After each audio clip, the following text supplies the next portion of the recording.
नमस्कार। मैं हूं डॉक्टर संतोष मानव और मेरे साथ हैं झारखंड के वरिष्ठ पत्रकार शंभुनाथ चौधरी। और हम बात करेंगे झारखंड में रिजल्ट पर क्या होने वाला है। उत्तरी छोटानागपुर में आते हैं कोडरमा।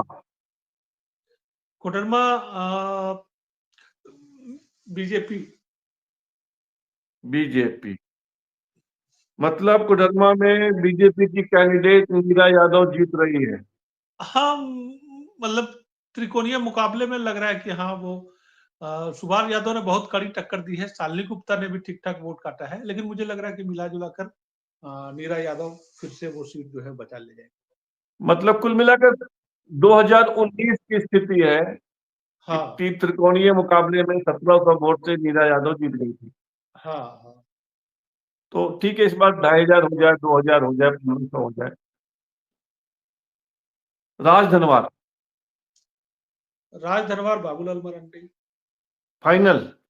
फाइनल अनडाउटेबली लग रहा है। अनडाउटेडली पहली बार आपने कहा है कि एकदम कोई दिक्कत नहीं। हाँ हाँ। बेरमो बेरमो रविंद्र पांडे बीजेपी। बीजेपी। धनबाद धनबाद राज सिन्हा बीजेपी। बीजेपी। झरिया झरिया 50-50 बहुत कड़ी टक्कर, 1000-1500 कड़ी से अंतर। हाँ, बहुत कड़ी टक्कर, 1000 मतलब 2000। स्वर्गीय लेकिन सुखदेव सिंह की दोनों बहू, हाँ, बीजेपी की लेकिन रागिनी लेकिन सिंह मेरे और कांग्रेस की लेकिन मेरे पूर्णिमा हिसाब नीरज से सिंह के बीच। लेकिन मेरे हिसाब से लगता है कि पूर्णिमा नीरज सिंह शायद 1500 वोट से जो भी हो, बहुत कम अंतर से शायद जीत जाए। लेकिन एकदम बिल्कुल बहुत करीबी मामला, बहुत ही करीबी मामला है यहाँ झरिया। 50-50 सही रहेगा मुझे लगता है। हाँ, 50-50 सही है। मतलब ये अनिर्णित। हम्म। हजारीबाग हजारीबाग में भी कांग्रेस ने कड़ी टक्कर दी है, लेकिन बीजेपी जीत जाएगी। मुझे लग प्रदीप रहा है कि प्रसाद। कम कम मतों के अंदर से। हाँ, लेकिन कांग्रेस ने बहुत कड़ी टक्कर दी है यहाँ, बहुत कड़ी टक्कर दी है। फिर भी कितना हमा- अंतर हो सकता है? 5000।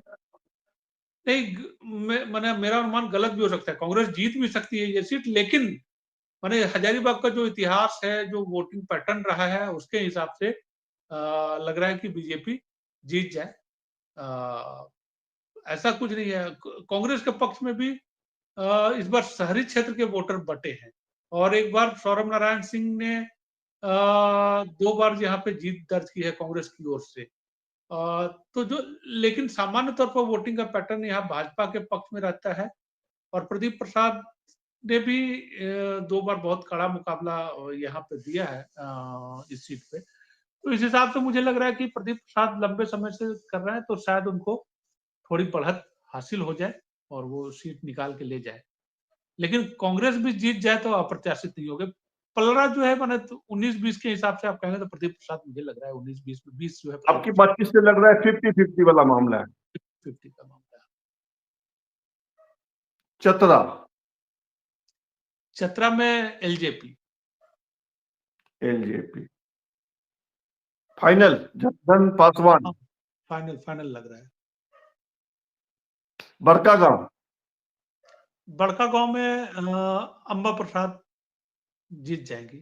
उसी तरीके से बहुत करीबी मुकाबले में अंबा प्रसाद जीत क्या जाएंगे। बात कर रहे हैं? लगातार तीसरी बार मोहनलाल चौधरी हार जाएंगे। हाँ, मुझे लग रहा है कि अंबा प्रसाद जीत जाएंगे। खासतौर पे कल्पना सोरेन की एक जो सभा हुई लास्ट में, उसका असर बहुत शानदार रहा।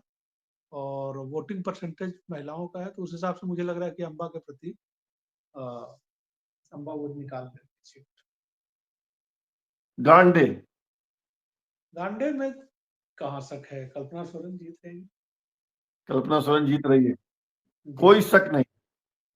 नहीं, आप देखिए चुनाव में, लेकिन ऐसे कोई शक नहीं है। 99% मुझे लग रहा है कि वो जीतने वाले। 99%। 1% छोड़ रहे हैं आप मुनिया देवी के हाँ लिए। हाँ हाँ। जमुआ जमुआ में मंजू कुमारी बीजेपी जो है। मतलब आप केदार हाजरा जेएमएम को हरा रहे हैं। हाँ, केदार हाजरा मोस्टली। बरही बरही में BJP, Manoj Yadav final. Final. Uma Shankar Yadav अकेला हार जाएंगे हाँ, और कांग्रेस के हारेंगे, सुनील कम साहू। वोट से हारेंगे, हार सकते।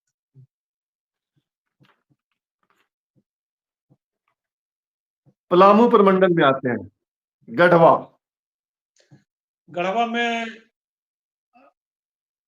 बहुत मैंने गढ़वा जो है कुछ सीटों पे एकदम तय नहीं कर सकते, उसमें गढ़वा भी है। क्योंकि वह तीनों प्लेयर जो है बाहुबल में धनबल में एकदम बराबर के मामला। तीनों थे, लेकिन तो मैंने मुकाबला जो है वो मिथिलेश ठाकुर और भाजपा में ही है। गिरिराज सत्येंद्र नाथ सिंह, तिवारी। हाँ ठीक है, गिरिराज सिंह ने मुकाबले का कौन बनाया, लेकिन जीतने की स्थिति में नहीं लग रहा है वो। तो इन्हीं दोनों के बीच जो है वो हो जाए। और बहुत संभव है कि मिथिलेश ठाकुर जो है निकल जाए, मतलब बहुत कम मतों से हो सकता है निकल जाए। फिफ्टी फिफ्टी वाला बोल रहे हैं। हाँ, मुझे लगता है कि मुझे अगर या कभी-कभी होता है कि आदमी का पलड़ा भी दुख जाता है, तो उस हिसाब से ऐसा कुछ नहीं है कि मिथिलेश ठाकुर से ना मेरी बात है, ना मुलाकात है, कुछ भी नहीं है। लेकिन मुझे लगता है कि शायद वो जीत जाए। जिस तरीके से वो एक्टिव रहे हैं और संपर्क में रहे हैं लोगों के, तो मुझे लग रहा है कि वो जीत जाने। हुसैनाबाद। हुसैनाबाद में आरजेडी, राम संजय नरेश सिंह। सिंह। हाँ, नहीं, हुसैनाबाद में राम नरेश सिंह नहीं, नहीं है। नहीं, राम नरेश सिंह नहीं, संजय सिंह यादव। संजय यादव। हम्म, संजय यादव है और बीजेपी के कमलेश सिंह हैं, हाँ, आरजेडी के संजय यादव हैं। संजय यादव, तो हुसैनाबाद देते हैं आप आरजेडी को। आरजेडी। ओके, विश्रामपुर। विश्रामपुर में रामचंद्र चंद्रवंशी, बीजेपी फिर से रिपीट करते दिख रहे हैं। 84 बरस की हड्डियों में भी जागा जोश पुराना था। हाँ, लेकिन सबसे बुजुर्ग कैंडिडेट झारखंड में विश्रामपुर से बीजेपी के रामचंद्र चंद्रवंशी ही हैं, लेकिन लग एवब रहा है 84। हाँ, लेकिन लग रहा है कि नैया उनकी पार हो जाएगी इस बार, मतलब। यहाँ पे आरजेडी के कैंडिडेट है राम नरेश सिंह और हाँ, कांग्रेस के कैंडिडेट है सुधीर चंद्रवंशी। बस इसी का फायदा जो है उनको मिलता दिख रहा है। आरजेडी और कांग्रेस की वोटों में बंटवारा। हम्म, ओके, छ- भवनाथपुर। छतरपुर में भवनाथपुर में भानु प्रताप शाही, बीजेपी के और जेएमएम के अनंत प्रताप देव। अनंत प्रताप देव। हाँ, यहाँ भी बहुत 50-50 वाला मामला है, बहुत 50-50 का मामला है। और हो सकता है हाँ, कि अनंत प्रताप देव, हाँ, मेरे हिसाब से अगर आप 19-20 का मानेंगे तो अनंत प्रताप देव मुझे स्कोर करते हुए दिख रहे हैं। छतरपुर। छतरपुर में बीजेपी पुष्पा देवी जीतती दिख रही है। छतरपुर में बीजेपी। तो ये इलाका जो है पलामू प्रमंडल, ये तो बीजेपी के अनुकूल है। हाँ, बीजेपी के अनुकूल है।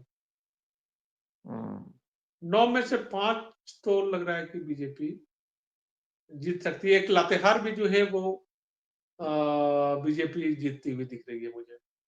जेएमएम वो सूट लूज करती दिख रही है मुझे।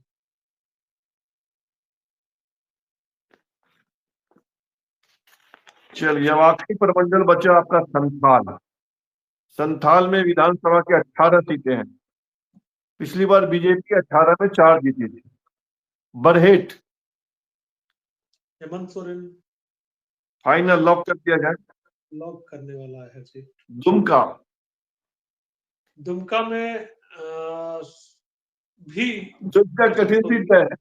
नहीं है तो बहुत करीबी मामला, लेकिन लग रहा है कि बसंत सोरेन जीत जाएंगे जेएमएम। सुनील सोरेन वहां बीजेपी के कैंडिडेट हैं, उन्होंने शिबू सोरेन को भी हराया है, हाँ, शिबू सोरेन को हेमंत हराया, सोरेन को भी हराया है। तो बसंत दुर्गा सोरेन क्या है? दुर्गा ने हेमंत सोरेन को नहीं हराया, दुर्गा सोरेन को हराया है। मैं तो उनका इंटरव्यू सुन रहा था, उन्होंने कहा कि मैंने इनके बड़े भाई को हराया, ये क्या चीज है? हाँ, तो बड़े भाई मैंने दुर्गा सोरेन को हराया था। पहली बार अच्छा, दुर्गा सोरेन को हराकर 2005 में बने थे जामा से विधायक। तो बसंत सोरेन जिता रहे हैं आप। हाँ, बसंत सोरेन जीत जाने चाहिए। ओके, दोनों भाई जीत गए। जामताड़ा जामताड़ा में इरफान अंसारी जीत जाएंगे। क्या बात कर रहे हैं, तमाम सीता सोरेन को हरा तमाम रहे हैं आप? तमाम ये के बावजूद लग रहा है मुझे जीत जाएंगे जामताड़ा। तो ये तो बीजेपी के लिए बहुत बड़ी हार होगी, क्योंकि जामताड़ा को बीजेपी ने विशेष फोकस किया है और वहां से सीता सोरेन जैसी मजबूत कैंडिडेट उतारा। हम्म। अगर वो हार जाएंगे, अभी लोकसभा में हारी दुमका से, अभी जामताड़ा विधानसभा में हारेंगी, तो उनकी तो पॉलिटिकल कैरियर एकदम डगमगा जाएगा। हाँ, नैया डगमग लग रही है। फाइनल है कि कुछ उम्मीद है? नहीं, मुझे लग रहा है कि कड़ी टक्कर तो होती है, देखिए हर जगह पे है। ऐसी सीटें हैं कि जहां आपका अनुमान गलत भी हो सकता है, लेकिन जो समीकरण है उसके हिसाब से लग रहा है कि इरफान अंसारी जो है वो सीट जीत ले जाएंगे। और अगर ऐसा होता है तो फिर इरफान अंसारी तो मजबूत नेता माने जाएंगे। इतनी प्रतिकूल परिस्थितियों में भी उन्होंने सीता सोरेन जैसी मजबूत कैंडिडेट को हरा दिया। अगर ऐसा होता है तो मुझे लग रहा है, मुझे लग रहा है। चलिए, आपको लग रहा है, ठीक है। जामा जामा में सुरेश मुर्मू बीजेपी के और लुइस मरांडी, इन दोनों के बीच टक्कर हुई है और मेरे हिसाब से लुइस मरांडी जीत जाएंगी यहाँ पे। लुइस मरांडी जीत गए। सुरेश मुर्मू पिछली बार भी बीजेपी कैंडिडेट थे। हाँ, बीजेपी कैंडिडेट थे। चलिए, मान लेते हैं आपने कह दिया तो। सारठ सारठ में नैया डगमग लग रही है बीजेपी की। अरे रन- रणधीर सिंह की, हाँ। सारठ क्या बात सीट कर जो रहे है हैं? वो, हाँ बिल्कुल बिल्कुल, सारठ में जो है वो चुन्ना सिंह और मुझे कुछ याद है आपने अपनी बातचीत में बताया था कि हेमंत सोरेन दो लोगों को हराने के लिए पूरी ताकत लगा देंगे। हाँ, सारठ में रणधीर सिंह और भवनाथपुर में भानु प्रताप भानु शाही। प्रताप शाही। हाँ। तो भानु प्रताप शाही को तो आप जितवा रहे हैं और रणधीर सिंह को हरवा रहे हैं। आ, नहीं नहीं, भानु प्रताप शाही को भी मैंने ऐसा नहीं कहा कि हाँ जीत जाएंगे मैंने, लेकिन अम, हमने कहा कि 19-20 के पलड़ा जो है भानु का भारी लग रहा है, 20 लगते हैं वो। 19-20 का ही फर्क है, मतलब एक का अंक का फर्क जो है वो बहुत ज्यादा फर्क नहीं है, ऐसा नहीं है कि क्लियर कट फर्क है। तो यहाँ तो पासा किसी का भी पक्ष में पलट सकता है, ऐसी ही बात है यहाँ भी। लेकिन तब भी लग रहा है कि 20 यहाँ पे उदय शंकर सिंह इस बार लग झामुमो रहे के हैं। उदय शंकर सिंह। उदय शंकर सिंह चुन्ना और सिंह उदय, उनका नाम है। हाँ चुन्ना सिंह और उदय शंकर सिंह। ओके। अब बता दीजिए कि 81 में एनडीए और इंडिया, क्योंकि तमाम एग्जिट पोल एक को छोड़कर एक्सिस माई इंडिया दो एनडीए दो को है, जिता रहा एक है और, और एक और एक्सिस कोई, माई इंडिया इंडी गठबंधन को जिता रहा है। हाँ एक कोई पोल प्री या पोल प्लस करके ऐसा, वो भी जो है इंडिया को जिता रहा है। और मेरे हिसाब से मेरा जो आकलन है वो 40 से 41 सीटें हेमंत सोरेन प्लस, मतलब जेएमएम गठबंधन को मुझे लग रहा है कि दिख जाए। 40 से 41 सीट जो है और 38-39 सीट में बल्कि 37 से 39 सीट जो है वो मैं बीजेपी को दे रहा हूँ। 37-38 सीट, 39 नहीं, सॉरी 38 सीट, और 2 सीटें जो है वो मैं बाकी अन्य को दे रहा हूँ। मतलब मुकाबला बराबर का है, कांटे का कह सकते हैं। बराबर का है, सरकार जिसकी बन जाए वो अलग है, लेकिन नंबर में हिसाब से मेरा मानना है कि एक सीट से भी आगे रहेगी तो इंडिया गठबंधन को आगे रहना चाहिए। एक बात आपने और पिछली बातचीत में कहा था कि बीजेपी किसी भी कीमत पर झारखंड में सरकार बनाएगी, चाहे उनको हाँ पार्टी तोड़ना पड़े, चाहे निर्दलीय को जोड़ना पड़े। हाँ खरीदना तो हम नहीं कह सकते हैं। हाँ। नहीं, कांग्रेस जो है वो कमजोर कड़ी चुनाव में भी रही, और सरकार का समीकरण कभी गड़बड़ होगा तब भी वहां कांग्रेस की विधायक जो है वही कमजोर कड़ी साबित होंगे, चाहे जिसका अच्छा, पड़ रहा है, मुझे ये लगता है।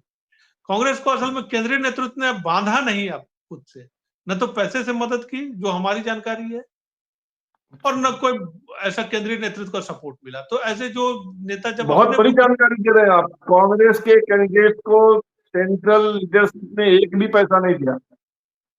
नहीं मैंने ये सूचना है कि बहुत लगभग हाथ बंधा रहा, कोई पैसा उस तरीके से मिला नहीं और बहुत उन्होंने अपने बूते पे चुनाव लड़ा कांग्रेस के कैंडिडेट्स ने। अच्छा, बड़ी खबर है ये। हाँ। तो आपके हिसाब से झारखंड में बराबर का मुकाबला है, दोनों गठबंधन 40 के आसपास है, एक कम या एक ज्यादा? हाँ, 1-2 सीटों 2-3 सीटों से ज्यादा का फर्क नहीं होने वाला है। मैंने बहुत मिला के हम लोगों का पड़ रहा है, इधर-उधर रहा है। देखिए एग्जिट पोल वाले तो ऐसा ले रहे हैं कि 37 से 47 इस तरीके का रेंज रख रहे हैं। तो 10-10 सीट का रेंज रख रहे हैं तो उस हिसाब से तो कोई भी 55 से बात नहीं। 65 ऐसे दिन है। हाँ, 55 से 65 कर रहा है। तो अब तो ये 10-10 सीट का की बात तो हम लोग नहीं कर रहे हैं। तो 2-3 की बात अगर हम लोग कर रहे हैं, आगे-पीछे तो उस हिसाब से तो चलिए हम लोग फिर बात करेंगे 23 नवंबर को। और आपने जिन पैरामीटर्स पे कैंडिडेट्स को, पार्टियों को, गठबंधन को नापा है, उसमें कितना सच निकलता है, ये हम लोग 23 तारीख को देखेंगे। फिलहाल समय देने के लिए आपका बहुत बहुत धन्यवाद। ये शुभ आपका रात्रि, नहीं, शब्बा खैर। ये अपनी परीक्षा है कि भाई हम लोग नब जो है वो अपनी परीक्षा है और अपना ही एग्जाम हॉल है, अपनी ही परीक्षा है। कितना सफल हो मुझे पाते हैं। लगता है सही है, यही रहने वाला है, कांटे का टक्कर ही है, हाँ, एक तरफा नहीं है, जैसा एग्जिट पोल बता रहे हैं लोग। क्योंकि देखिए यही सर्वे करने वाले महाराष्ट्र में कह रहे हैं कि लाड़की बहन योजना हिट है, तो फिर झारखंड में कैसे नहीं हिट है? झारखंड में तो महिलाओं के वोटिंग परसेंटेज में भी झलक रहा है। फिर इसलिए 23 7%। नवंबर का इंतजार करते हैं। समूह जी बहुत बहुत धन्यवाद आपका।